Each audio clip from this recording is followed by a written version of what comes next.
The views expressed on the following broadcast do not necessarily reflect the opinions of KHLT Recovery Broadcasting or its affiliates. The dialogue on this show should not be considered as medical, psychiatric, or professional advice and is delivered only as personal opinions from the host, co-host, and guest. KHLT Recovery Broadcasting is not affiliated with any particular 12-step fellowship. And now, here's your host, the Monty Man. Hey, everybody. It's good to have you with us here on Speaker Monday. Hey, listen, this week's show, of course, is sponsored by Origins Behavioral Healthcare, simply the gold standard in recovery treatment and dual diagnosis therapy and recovery treatment for people struggling with drug and alcohol dependency, as well as co-occurring mental health issues and challenges. Visit their website at originsrecovery.com. All right, this week, Russell S., two of my favorite speakers, Russell S. and Paul E., are teaming up and are really talking about what is really the true love of recovery, as well as some other issues. I think you're going to enjoy this. These guys are dynamic. So without further ado, Russell S. is first, followed by Paul E. My name's Russell Spatz. I'm an alcoholic. And it's a privilege to be wherever this is. I have no idea where this is. I asked Mike. I drove 6 hours to get here, from Cuba. I asked Mike. I said, what's the name of this group? He says, I have no idea. It's the Double Speakers meeting at Boca Raton. And this is what a turnout. I was going to do my, unfortunately, I was going to do my world famous talk on humility, but I never do it with a group this small. And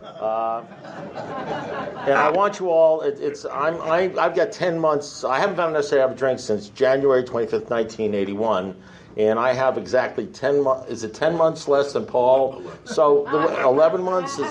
So as convention has it. I don't want to tell a story. A lot of his sobriety was in NA, so it really doesn't count as. But I don't want to. I don't want to break the rule. It's like how the Republican rules, they don't talk bad about each other. Well, that's gone down the wayside. But I mean, I want. There's a. If you're smart, there's a rule. Never disparage the person who's going to talk after you. You know what I mean? And but I want you to know, Paul's got a great story, and most of it is my stuff. But I mean, he's got a great story, and I want everybody, please don't get nervous, because we get restless, we're alcoholics. I want everybody to stay for his talk during the second hour of this deal.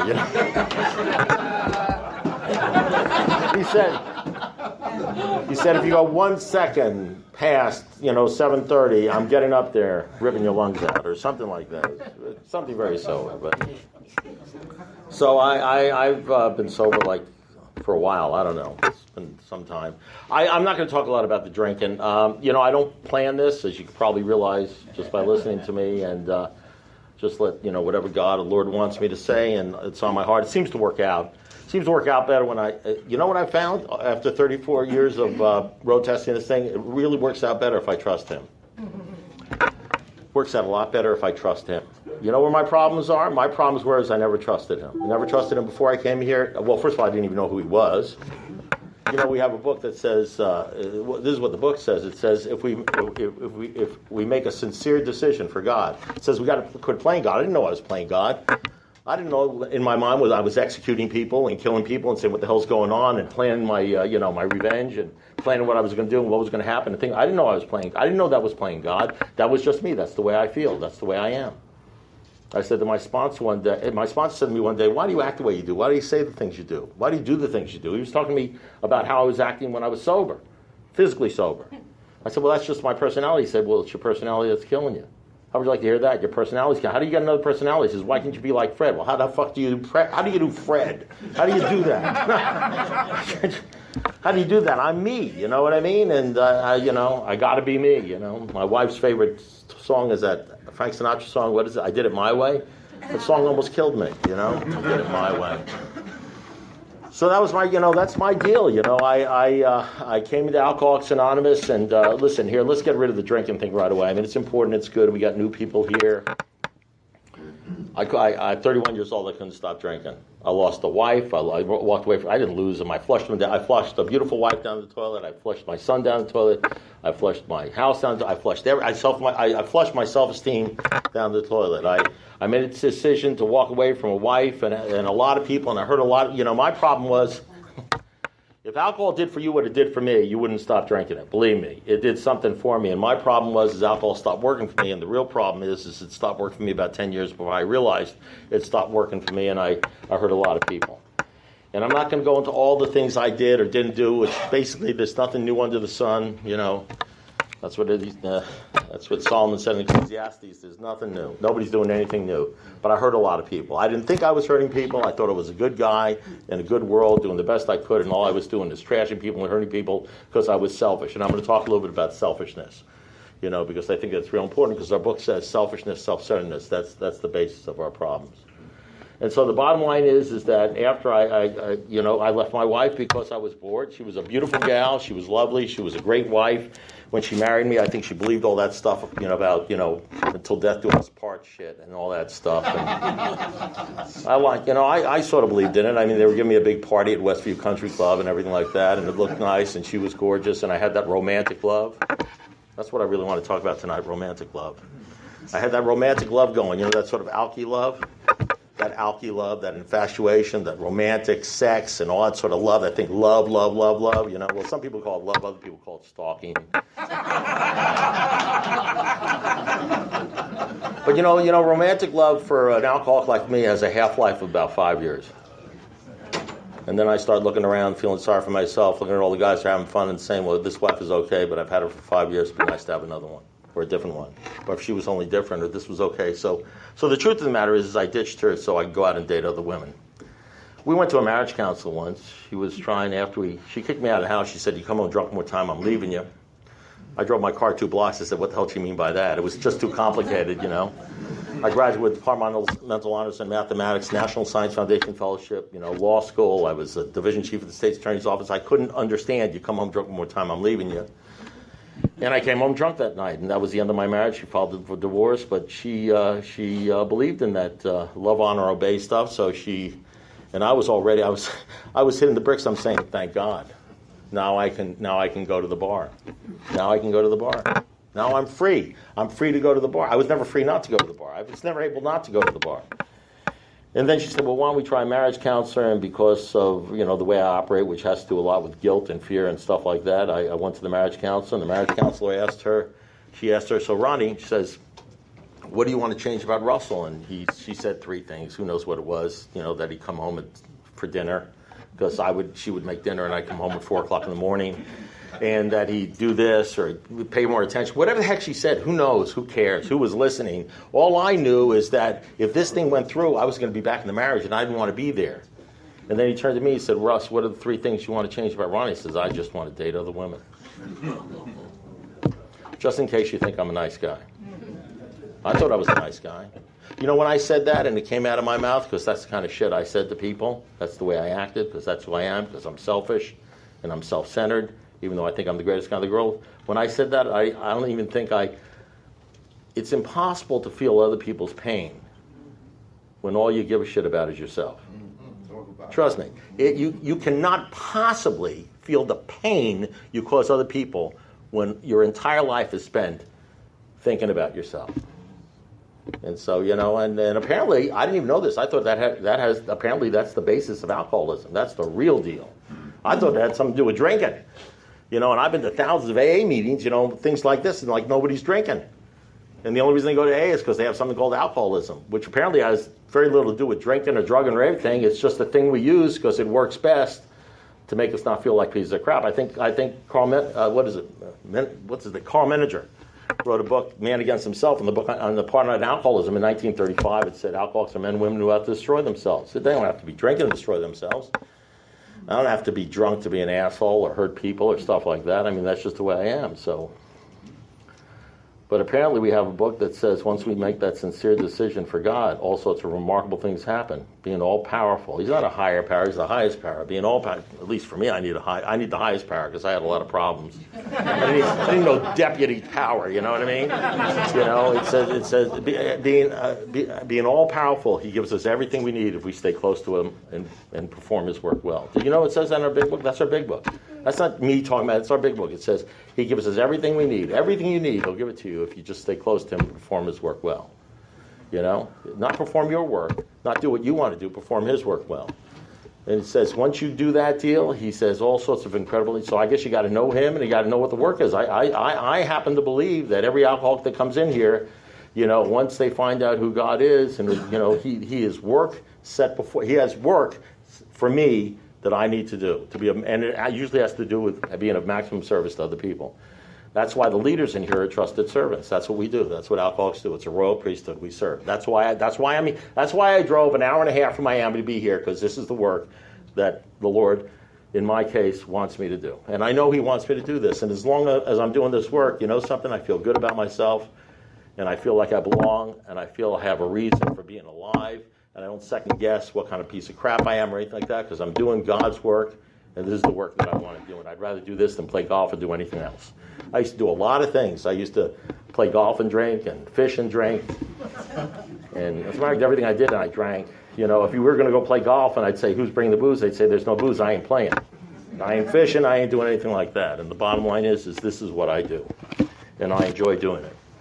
And so, you know, the book says selfishness, I'm going to talk about something I feel like in a little philosophical move. I've been thinking about it today because it came up in a meeting this morning. It came up as I was driving up here.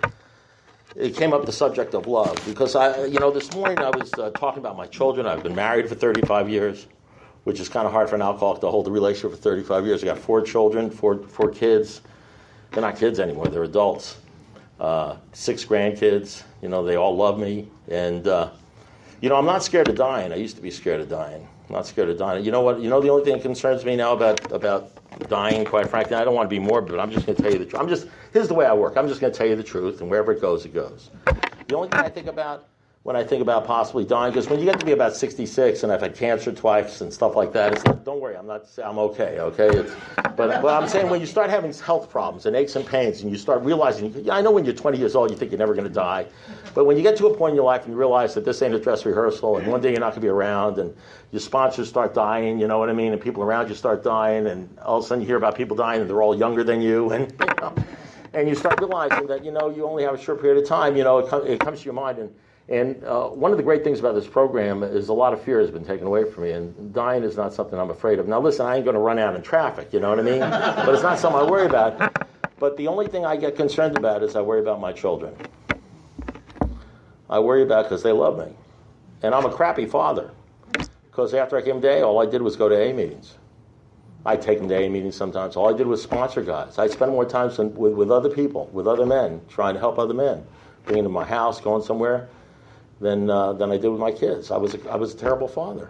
I have no idea how this happened. All I did was spend time in AA. All my sponsees were saying, I have to go to the baseball, I got to go here. No, don't get me wrong. I'd go to the high school reunions. I'd go to this, where I had to be somewhere, I'd be there.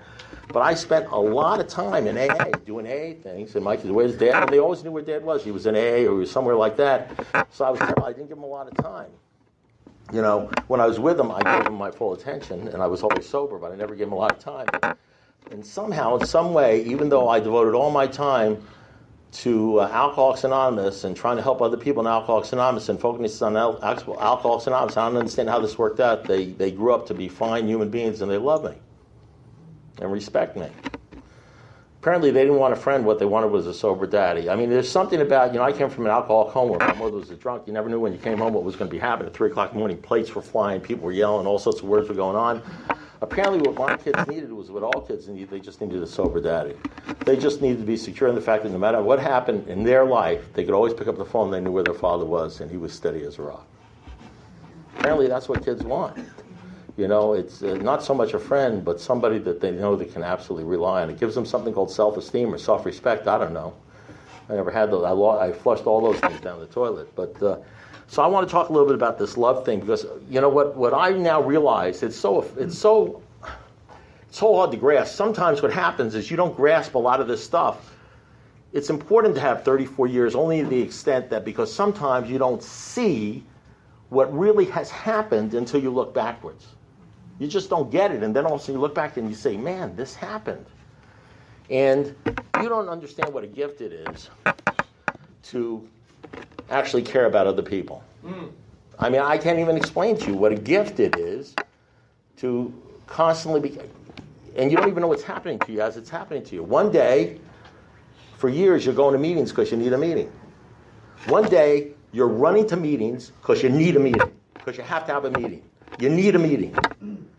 And one day, you start going to meetings because you want to see if there's somebody you can help. Or there's a sponsee there that you got help. Or you said you were going to meet somebody who can help. And one day, you're going to even more meetings than you've ever gone to before. And maybe you have 20 years or 25 years because you just know that there's probably somebody there that you can love on and pick up and lift up.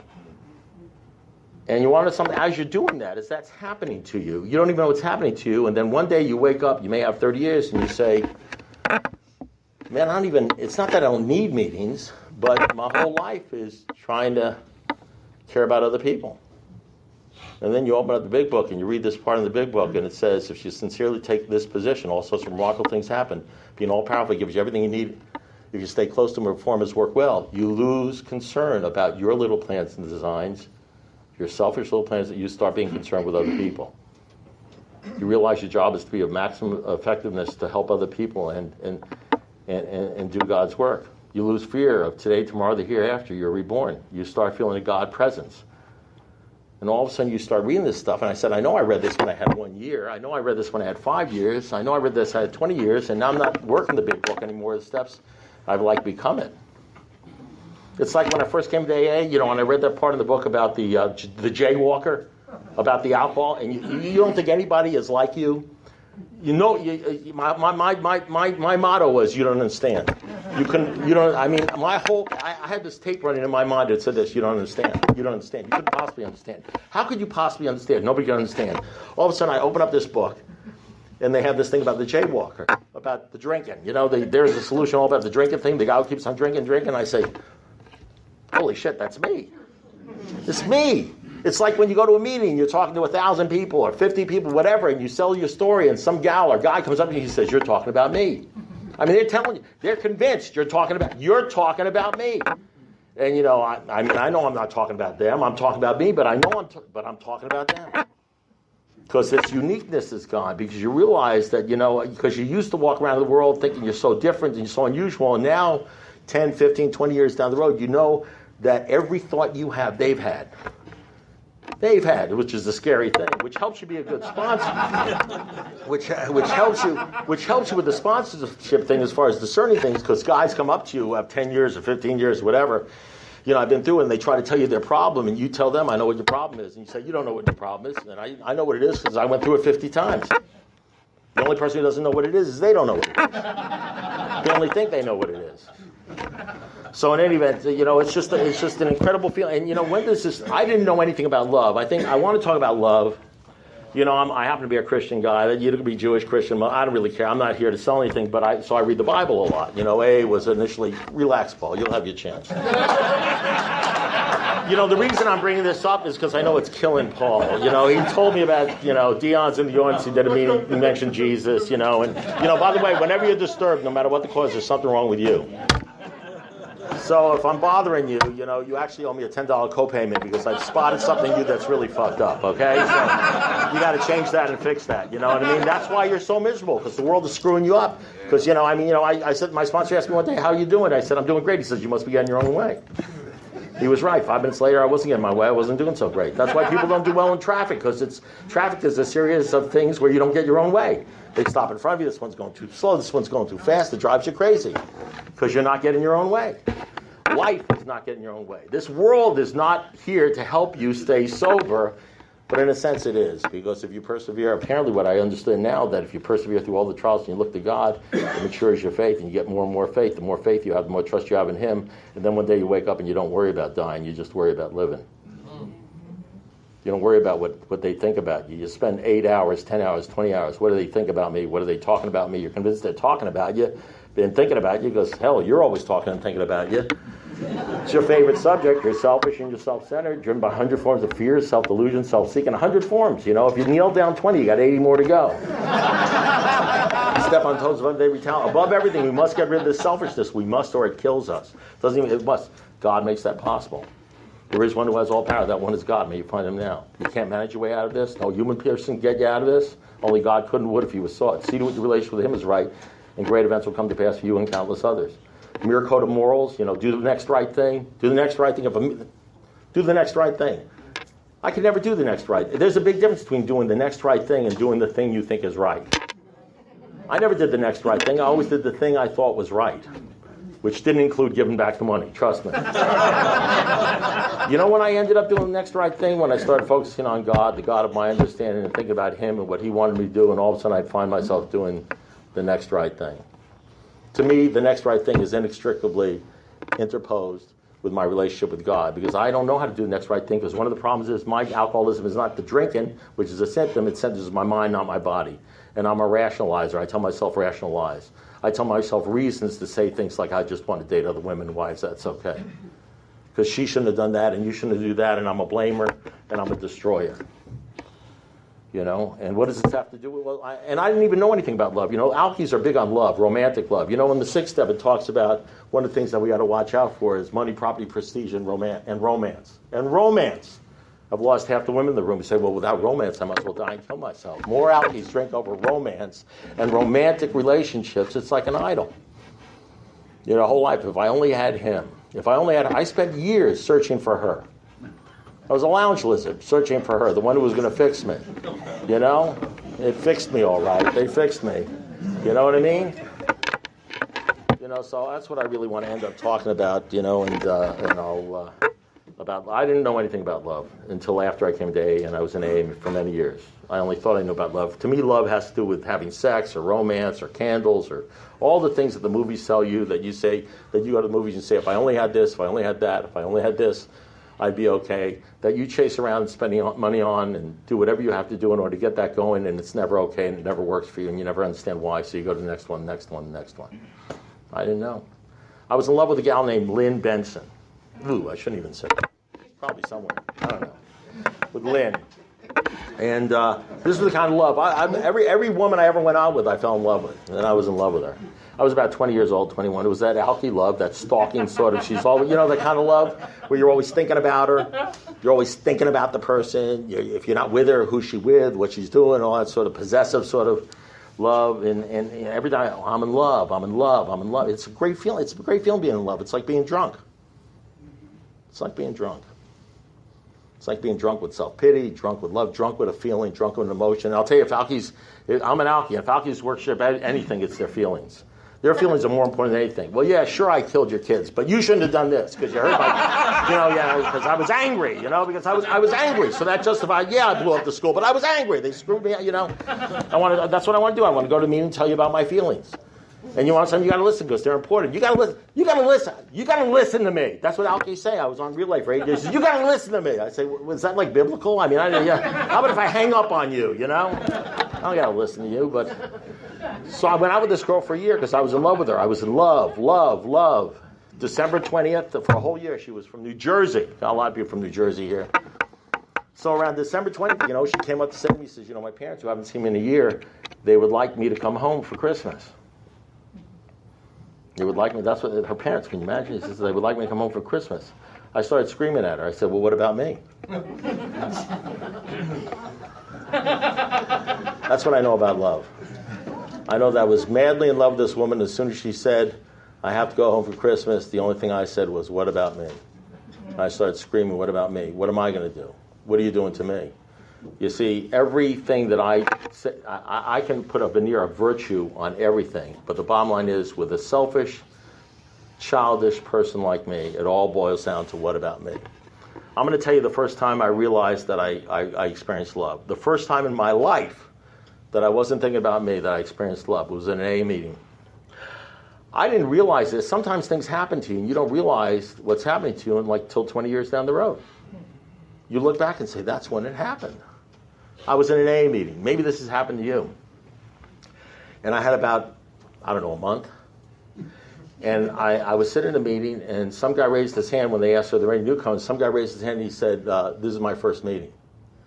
And he said this is what he said. You don't hear this too much. He said, I need help, I can't stop drinking, which is what I said when I came in. I said, I need help, I can't stop drinking. You hear guys say, I've been here to the court, this is my first meeting, I don't know. But you really hear somebody, almost like with a pleading voice, he says, I really need help, I can't stop drinking. It's like he was like serious, you know? He couldn't stop drinking. I couldn't stop drinking, you know what I mean? And everybody, you know what happens when you go to a meeting like that? I don't care what the meeting's supposed to be on, it all turns into the first step. He doesn't realize it, but everybody starts talking about the drinking, about the first step, and everything like that, and they're all sort of focused on him, but he doesn't know they're focused on him. But everybody, all they want to do is talk about, the first step and about alcoholism, and then the end comes to the meeting, right? And they lift up the white chip. And everybody's sort of focused on him, saying, pick it up, pick it up, pick it up. They want him to pick it up. I want him so much to pick it up. Now, I don't know this guy from nothing. You know what I mean? And then he goes to pick it up, and the room erupts in applause. He doesn't even know what the hell's going on. That's the first time I experienced pure love, God's love. When some wacko, who I didn't even know, who meant nothing to me, who wasn't going to give me anything, because I was all get and no give, was sitting in a room. And all I wanted him to pick up that white chip because I had compassion on him, and I loved him, and I wanted him to experience what I had. And I didn't even know it was love at the time. All I know is it made me feel great. Wouldn't it be great? That's all I knew. I never knew love until after I came to AA.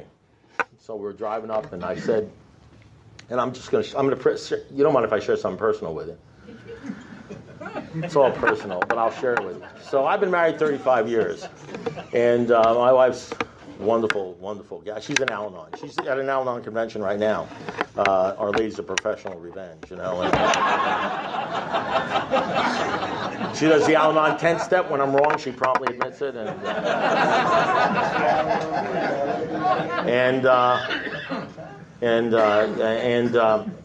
So my buddy who drove me up with me, Ralph, he said, "Do you think it's possible for a man and a woman in AA to, fall in love or have love or a loving relationship?" And I said, "Well, really, that's the wrong question." I know what that question is about. I know what you're thinking. You're thinking for like some sort of romantic sort of like get together and married and everything like that. And he had that thing going and it split up and everything. And I said, let me tell you something. I said, here's the deal. I said, you and I have to get our definitions now because I got to tell you what I think about. That's when I think about love. Well, I've been married for 35 years, and I'm crazy about my wife. I love my wife, but it's not the same kind of love I had when I first got married to her. When I first married my wife, I think it was romantic love. She was a sexy gal. She was good looking.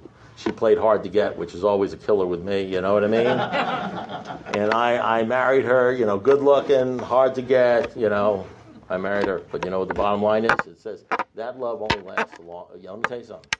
That romantic, sort of like candlelight. I mean, a lot of you guys are going to disagree with me. I know, I know.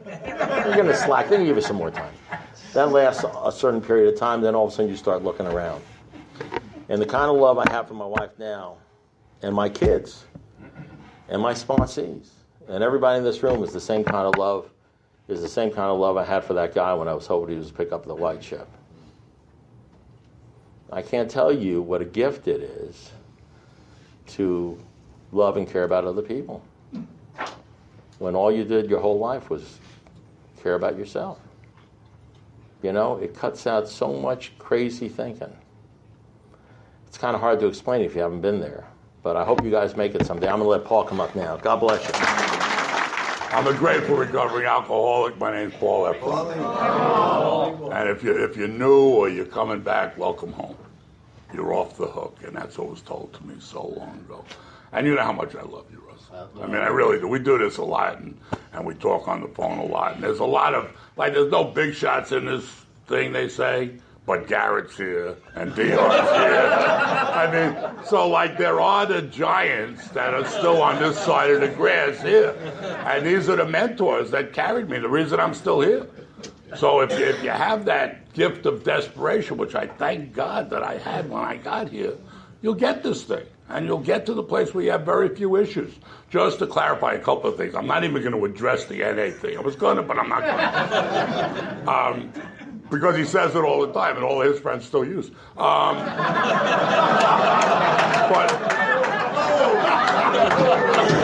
the key is that, and Russell and I talk about this a lot. You know, he came in January 1981, and by God's grace, I came in February 1980. And so I have 11 months more than him. He's realizing that that's when all the real information was given. In those 11 months. You know, this is a God thing, and the great thing about it being a God thing, and I was looking when he was beginning to start to proselytize, every time after God, it says, as we understood him. And that's the beauty. That's the beauty of this thing, of how this thing started. And agnostic early on, when this thing was being formulated, said, you know what? Even though this came from the Oxford group, it came from Christianity, blah, blah, blah. You know what? We've got to give the latitude. We've got to give the latitude to everyone, or else I'm not here. And many of us aren't here. And so I thank God for good sponsorship. I thank God that hole, to go through the hole of willingness was so large that you get there however you get there. And my sponsor, by the way, you talk about love, Fred T., my main sponsor, and many people here knew him, God rest his soul, and he would start every conversation and every share. Has anyone told you they loved you yet today? I hope so. And if not, let me be the first. I love you. He would say that when he would call my house. He would say that. My wife once said to me, she says, how come Fred's always telling me he loves me and you never say that? and that's what we have here. This is a thing where we love each other back to life. And, you know, it's funny, he didn't really talk. I was laughing. He says he didn't want to talk a lot about drinking. Neither do I. I mean, but I'm going to just give a story or two simply so you know that we're not here because there's no other place to be on a Saturday night. But the most incredible gift in the world, in my opinion, are the gifts of the 12 steps that were given to people like us. Okay, and we just had an 80th anniversary. And the way God orchestrated the intervention of this New York conniving, womanizing stockbroker, I could identify with that, and this proctologist God from Akron, Ohio guy, and he hooked them up through a series of mathematically impossible situations or coincidences. And they sat down, and therein began this thing that has given birth to 100 other 12-step fellowships. So, you know, you can look at it however you want. There's no maybes. You know, some people think I believe, or yes, I believe. I know. It's not even a question. It's not even subject to discussion. And if you want to get to know, well, hang out with me. Because I don't question this anymore. This is absolute. It's absolute. Everything he said is perfect. I mean, he's the best. Russell is one of the greatest. He said this one phrase. I wish I had my pen out. Inextricable, whatever it was. You would have been indicted if you said that in court. And, you know, just in case you have a hearing problem, I'm from New York. And Russell's an attorney and I'm a defendant. And, you know, I'm a product of the 60s, you know, and that's what I was laughing about. We're about the same age. I'm 1 year older than him. And I got sober also right before my 32nd birthday. So I've been sober over half my life. But I don't know how we, like, in the same era, went different ways.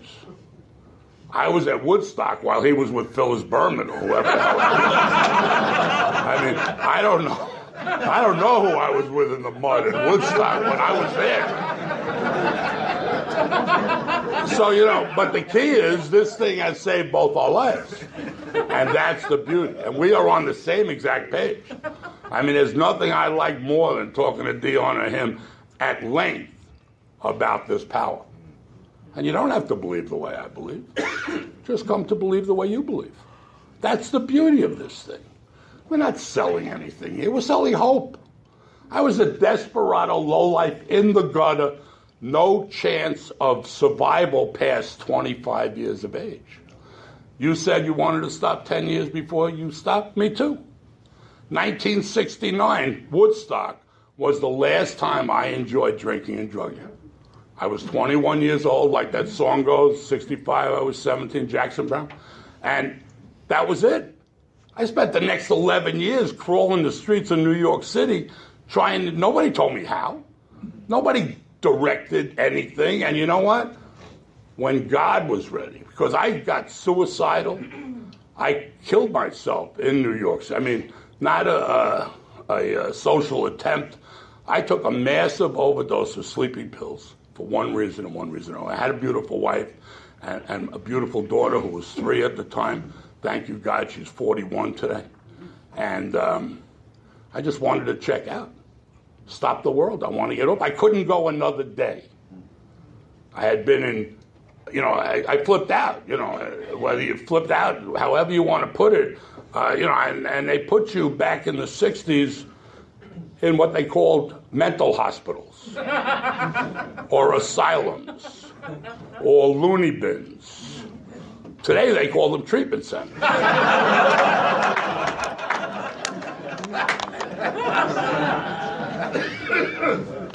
But my friend Gasper, who lives in Tennessee now, and he used to say, yeah, what they really are houses for the very, very nervous. And that's what happened to me.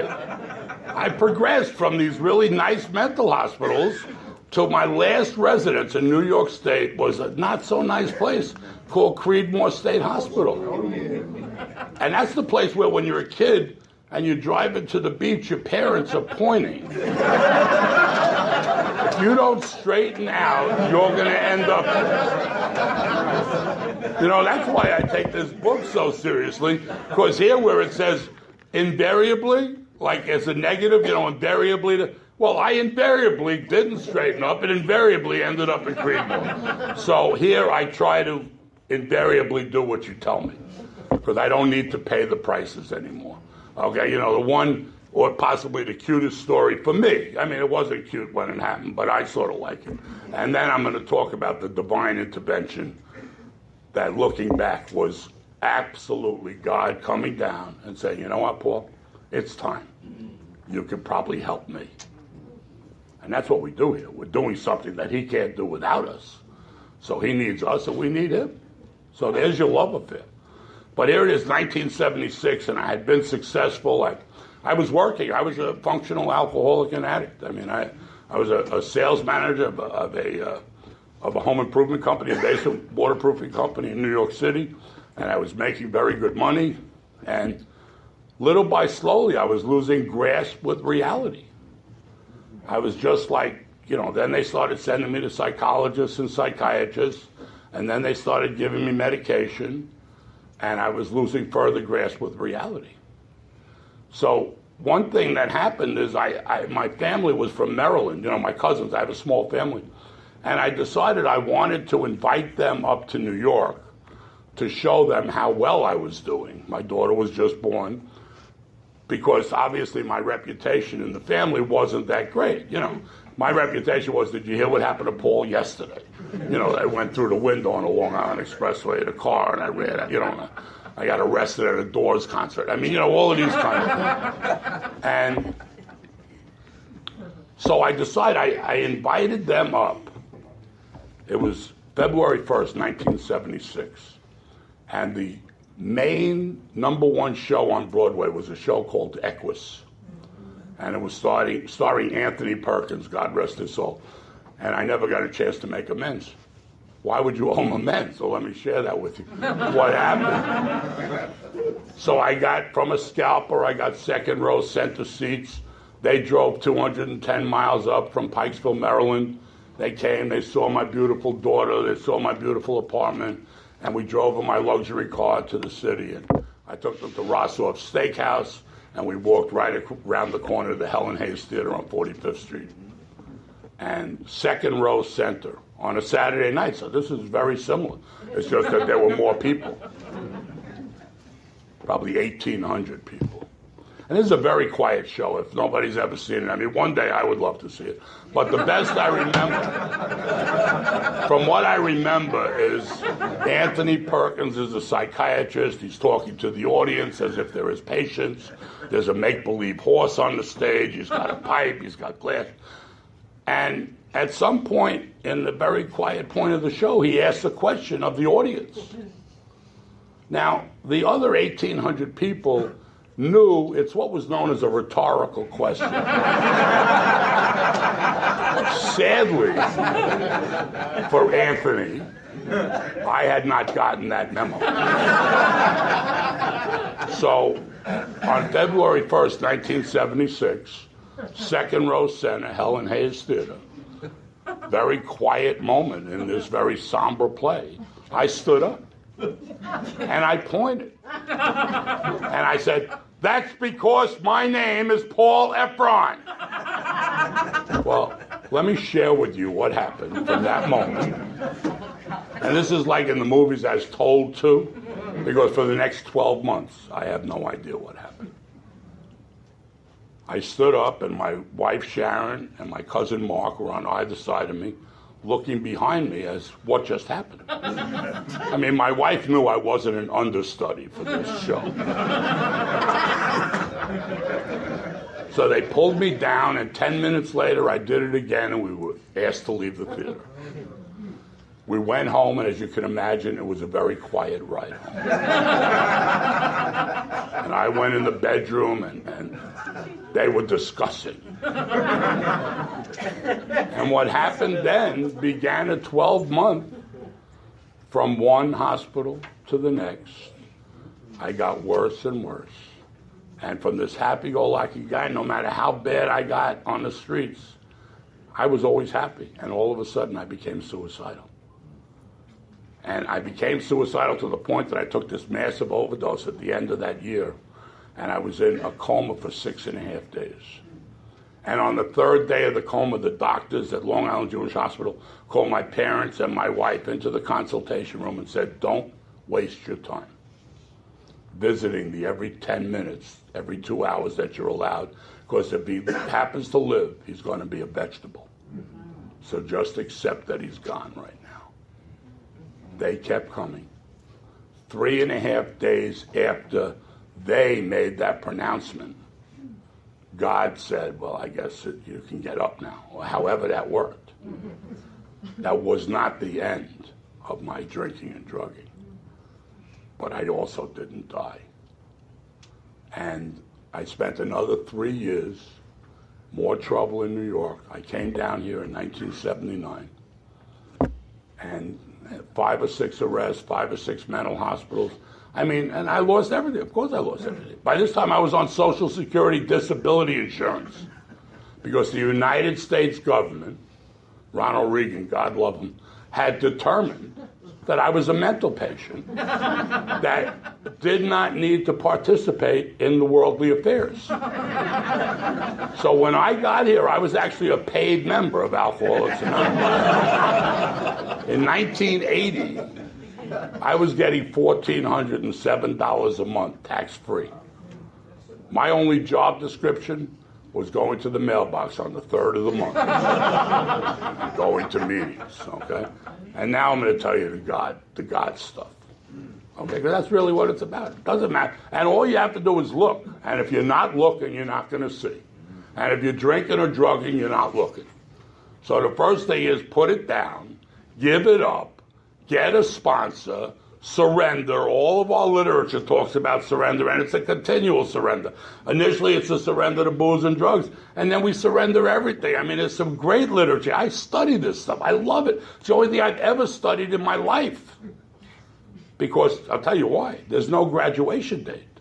Anything that had a graduation date, I failed.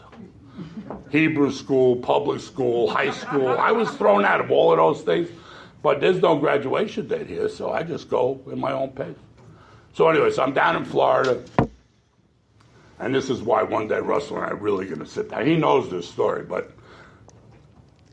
and I'm just like, I'm a Mocus individual, and it's 1980, and I read an article in the Miami Herald, and it was on the top of the article, it said narcotics, and it was an interview with two heroin addict alcoholics that had gotten sober in Alcoholics Anonymous and had started the first meeting in Broward County of Narcotics Anonymous.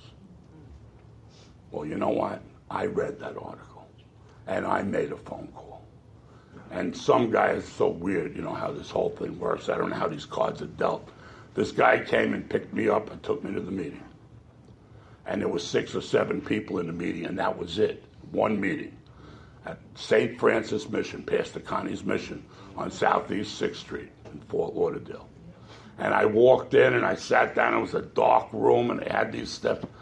And it was just another place I didn't belong. You see, because I didn't get to AA at a bottom. I got here, I was much closer to a top. I had money coming in. I wasn't strung out. I didn't have any habits. Not that many people were looking for me. The ones that were in New York, so I was good. So I just got up to leave. And this is where I'm so convinced life is all about seconds and inches. But for this, not that. But for that, not this. And here's exactly what happened. Maybe, I know many people in this room that had these also inexplicable seconds and inches stories that have allowed us to be here today. So I just throw this out there, and maybe afterwards someone can explain to me the odds on this, because I sort of can't. At the exact minute, at about 8:28 p.m., that I'm walking out of the St. Francis Mission in downtown Fort Lauderdale to say goodbye. Thanks. I said to the guy who picked me up, Curtis, I said, thank you. If I ever need you, I'll give you a call. And I'm leaving. At that exact minute, not a minute before, and not a minute afterwards, but in walked a guy from my block in Queens, New York City. So we hugged, or we didn't hug, or he owed me money, whatever, I don't know. But the fact that somehow I walked back in that room, and I picked up a cup of coffee, and please, after the meeting, explain, or any time, explain this to me. I sat down, there was 7 or 8 people in the meeting, and I looked up to the front of the room, and there was a table in the front, and Mark, God rest his soul, was sitting at that table. He had been asked to speak at that meeting. Now, that could sound very odd and coincidental, and he told his story. We're from the same block. His arrests were in the paper just like mine. So I'm going to tell you something. I didn't need to listen to his story. But he sat in the front of that room and he said, I haven't found it necessary to pick up a drink or a drug for 6 months. Now, that I could possibly wrap my arms around. Not that I ever did it, but I could possibly at least think it's a possibility. Because Mark, very much like myself, couldn't go 6 weeks, couldn't go 6 days without putting something in your system. As a matter of fact, the only time I ever refused a drink or a drug is if I misunderstood the question.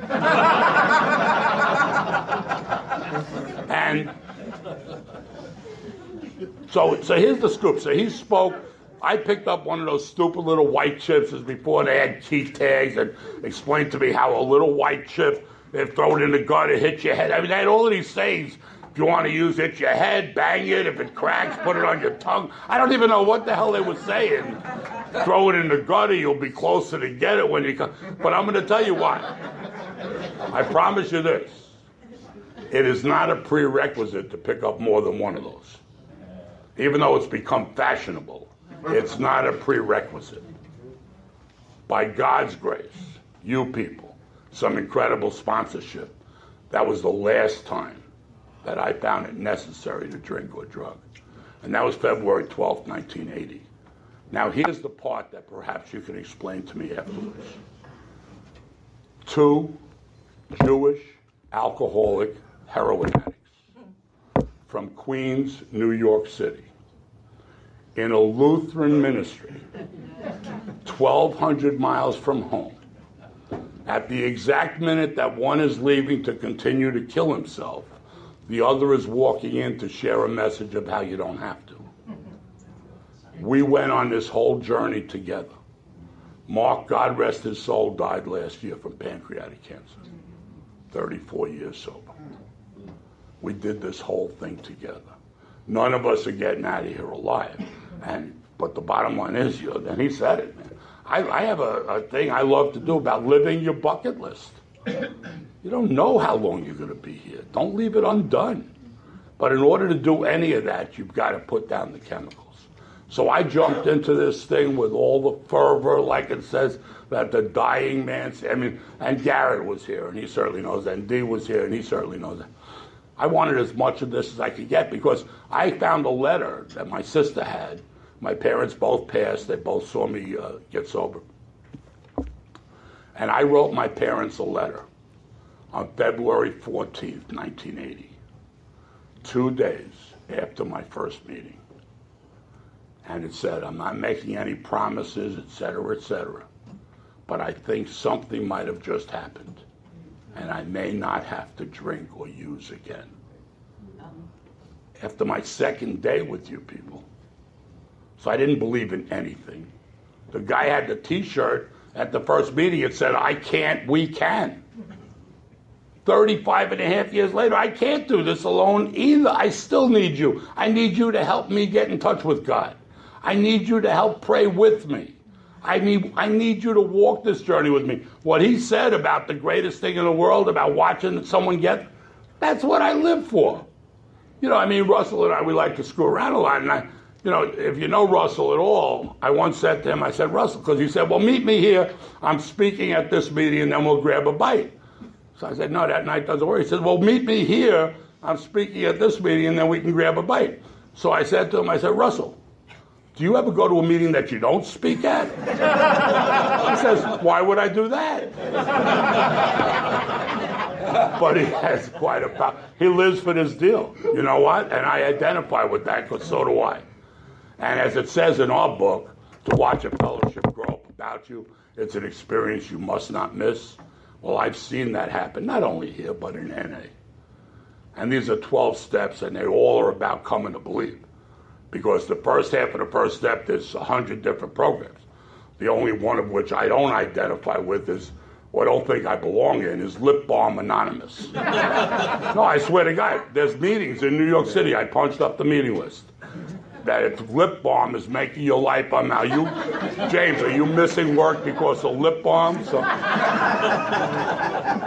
That was it. That's the one. Anyway, lest you think that I never worked, I just want to share this one work story. Because it's funny, because I'm 67. I'm about to become a grandfather. I was dead at 25. So how did that happen? It happened because you people loved me back to life. And yesterday I went and visited the guy who took me to my first meeting. And when I said visited, it's not because he was living on the Intercoastal and invited me over for coffee. Curtis answered that call for me, took me to that meeting. And he was sober a few years. At some point in time, he picked up. He ended up doing 15 years in prison.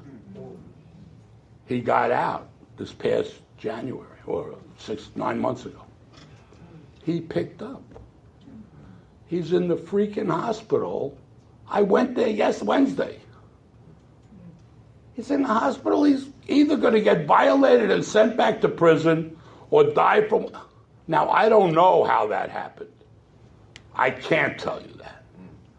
That he was less worth. Bull, that doesn't make any sense. I'm a gutter rat. I don't deserve this thing. But I'll tell you what, you gave it to me, and I have a responsibility, and that's to give it away. So anyway, so I was always into finances and being a stockbroker, which I was. And in the late 80s, remember, there's a girl here tonight who worked with me at Oppenheimer in 1989. Okay, because I had become a stockbroker, a mental patient stockbroker. Which really, if you look at these markets, that's exactly what you need. So then I went there and I left, and I developed a good reputation there. And then I went and I opened up my own firm. I became a partner in a New York Stock Exchange brokerage firm. And we were handling tens of millions of dollars. So I had this one big client. He would come down, we'd play golf together from Canada, but he had a French name, Gilles Labbé. Now, hopefully one day he doesn't end up in one of these rooms, because I always tell this story, because here's the story. So we have millions of his dollars.